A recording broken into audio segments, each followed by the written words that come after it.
শুরু করছি আজকের গল্প ষষ্ঠীপদ চট্টোপাধ্যায়ের লেখা সোতে মুচি। সোতে মুচি যাতে মুচি হলেও জুতো সেলাই সে করে না, পেশা তার ঢোল বাজানো, সেজন্য কেউ কেউ বলে সোতে বায়েন। সোতে কিন্তু তার নামের শেষে বায়েন বলে না, বলে মুচি, সত্যেশ্বর মুচি। এই সত্যেশ্বর মুচি বা সোতে মুচিকে নিয়ে আমাদের গ্রামে ভারী মজার একটি গল্প প্রচলিত আছে। আমাদের গ্রামের অনতি দূরে রায়না নামে এক বিখ্যাত গ্রাম আছে। একদিন সোতে এবং ওর দূর সম্পর্কের এক জ্যাঠামশাই ভূষণ কি এক জরুরি কাজে খুব ভোরে রায়না যাওয়া ঠিক করল। আগের দিন রাত্রে সব ঠিকঠাক করে পরদিন ভোরবেলায় ভূষণ এসে সোতেকে ডাকল। সোতে!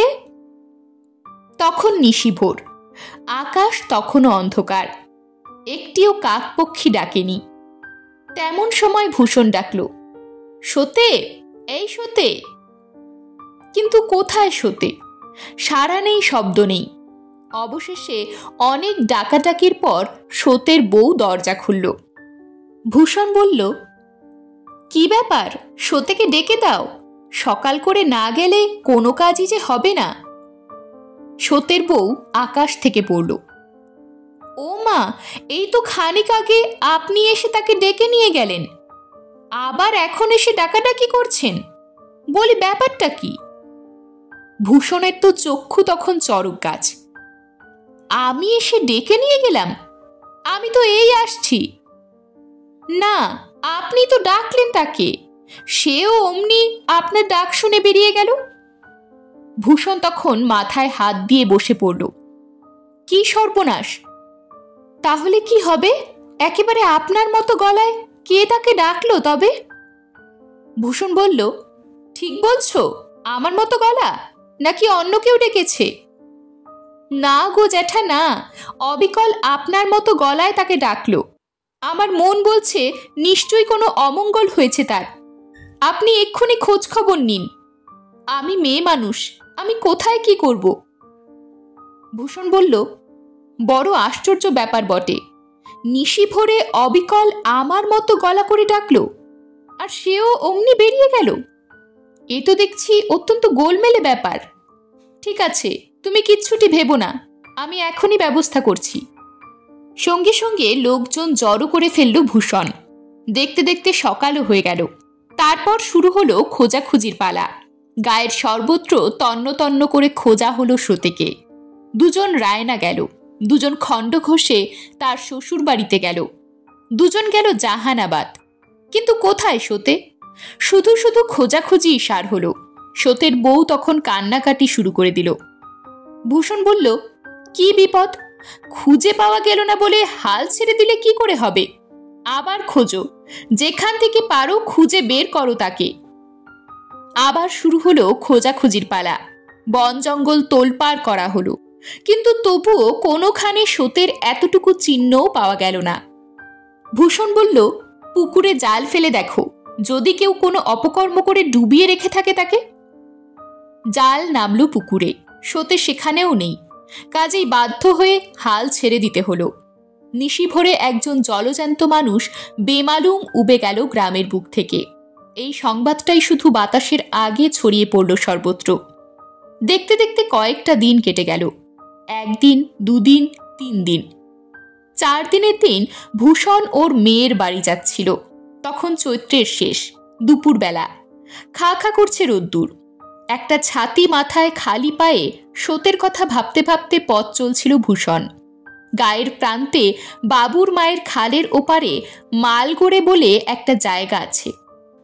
সেখানে বিরাট এক বটগাছের নিচে গিয়ে ভূষণ বসল। এই পথে কতদিন সোতেকে সঙ্গে নিয়ে ভূষণ তার মেয়ের বাড়ি গেছে। এই গাছতলায় কতবার বিশ্রাম করতে বসে দুজনে কত গল্প করেছে।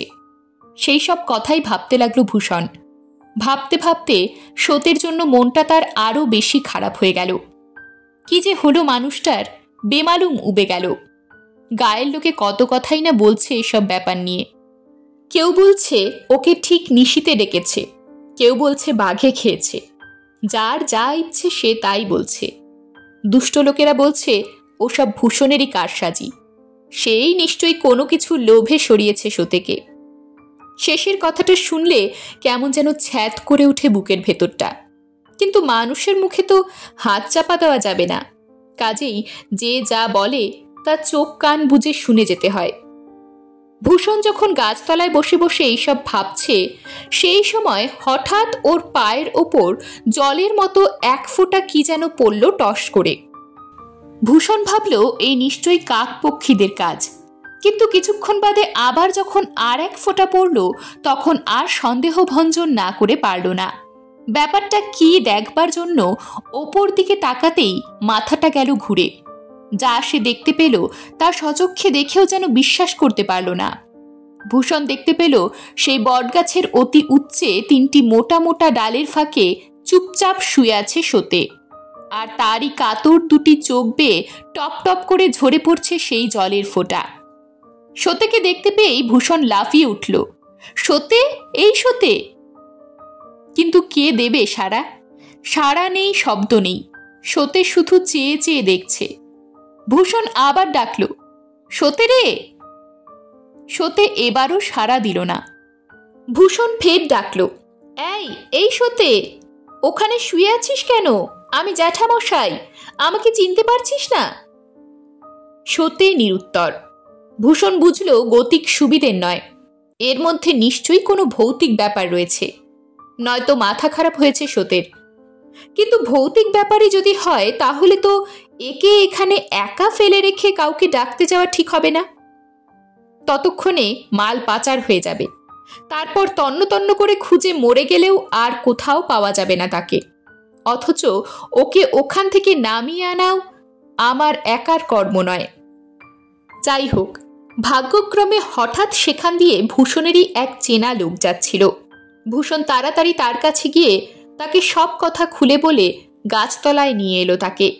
তারপর সতের দিকে আঙ্গুল দেখিয়ে বলল, ওই দেখো। ওপর দিকে তাকাতেই লোকটির তো চক্ষু স্থির। আরে সত্যিই তো, ওই তো আমাদের সতে মুচি। ওকে ওখান থেকে এক্ষুনি নামিয়ে ফেলতে হবে। তা তো হবেই, কিন্তু ও এখানে এলো কি করে? সেইটাই তো আশ্চর্য। আমার মনে হয় এ নিশ্চয়ই সেই তেনাদের কাজ, যখন তখন যাদের নাম করতে নেই। ঠিক আছে, তুমি এক কাজ করো, গাছের উপর উঠে সতেকে একটু ছুঁয়ে থাকো, আমি ততক্ষণে লোকজন সব ডেকে ডুকে আনছি।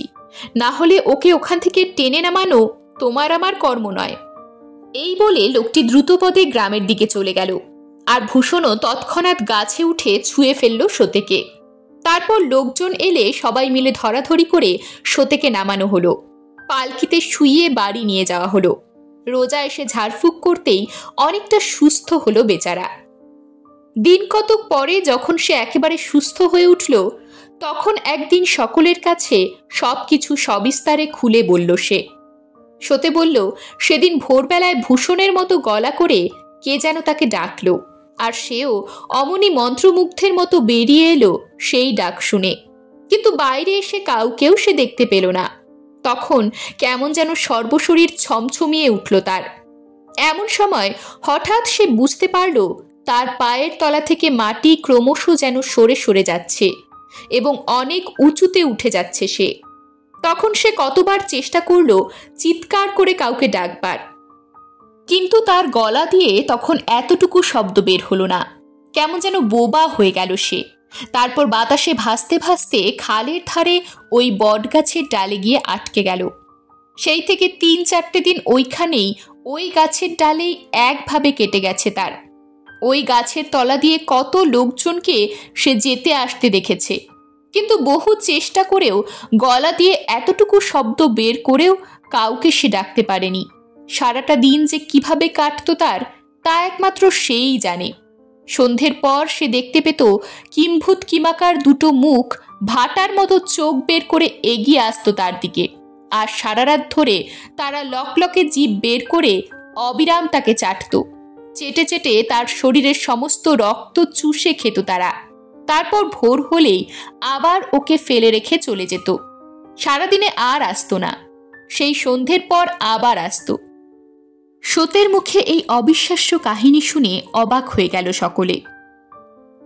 এরকমই আরও সব গল্প পেতে চ্যানেলটিকে সাবস্ক্রাইব করে দেবেন। আর গল্পটি যদি ভালো লেগে থাকে তাহলে লাইক, শেয়ার আর কমেন্ট করে দেবেন।